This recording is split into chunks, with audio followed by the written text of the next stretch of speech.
Звучит это очень громко, ущемление абхазского суверенитета. И разъяснение в этом плане, на мой взгляд, быть должно и должно быть конкретным, с цитатами на конкретные статьи. Хочу вам процитировать статью 6 соглашения от 22 года, ну, условно назовем его новым соглашением. Эксплуатация объекта не может, Саид, осуществляться в ущерб суверенитету, безопасности, политическим, военным, научно-техническим, экономическим и экологическим интересам Абхазии. То есть само по себе соглашение конкретно, прямо русским языком, черным по белому, внутри своего текста закладывает невозможность ущемления суверенитета Абхазии. Хочу вам зачитать другой абзац.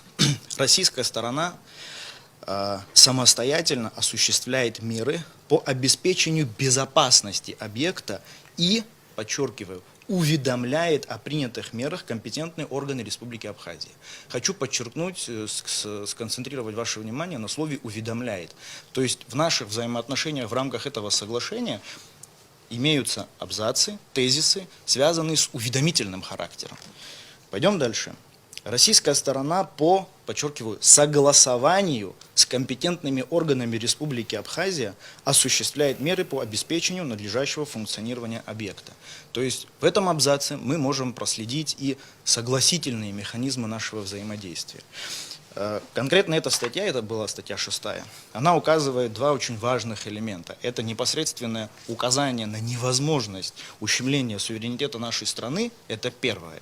Наличие уведомительных механизмов абхазской стороны и наличие согласительных механизмов. То есть это условия, согласительные механизмы от уведомительных отличаются тем, что при согласительных необходимо согласие. Без нашего согласия этого не будет.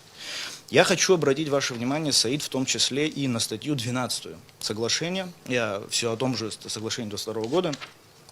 Подразделения, а также военнослужащие, лица из числа гражданского персонала, члены их семей, соблюдают Конституцию Республики Абхазия и ее законодательство, не вмешиваются во внутренние дела, уважают национальные традиции и обычаи народа Абхазии. 18 статья.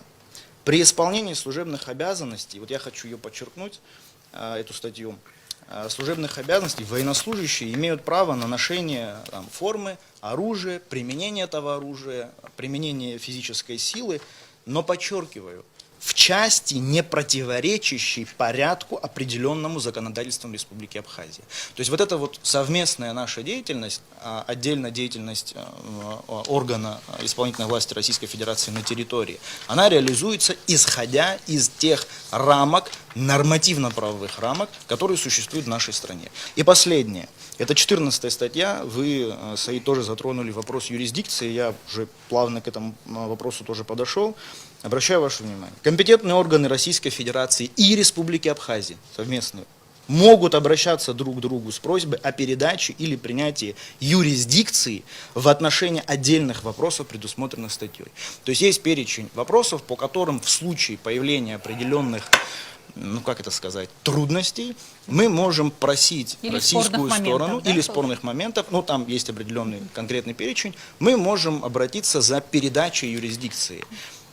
Эту статью я привел в пример по вопросу суверенитета для того, чтобы помимо самой 6 статьи, которая, еще раз повторяю, напрямую указывает необходимость соблюдения суверенитета нашей страны.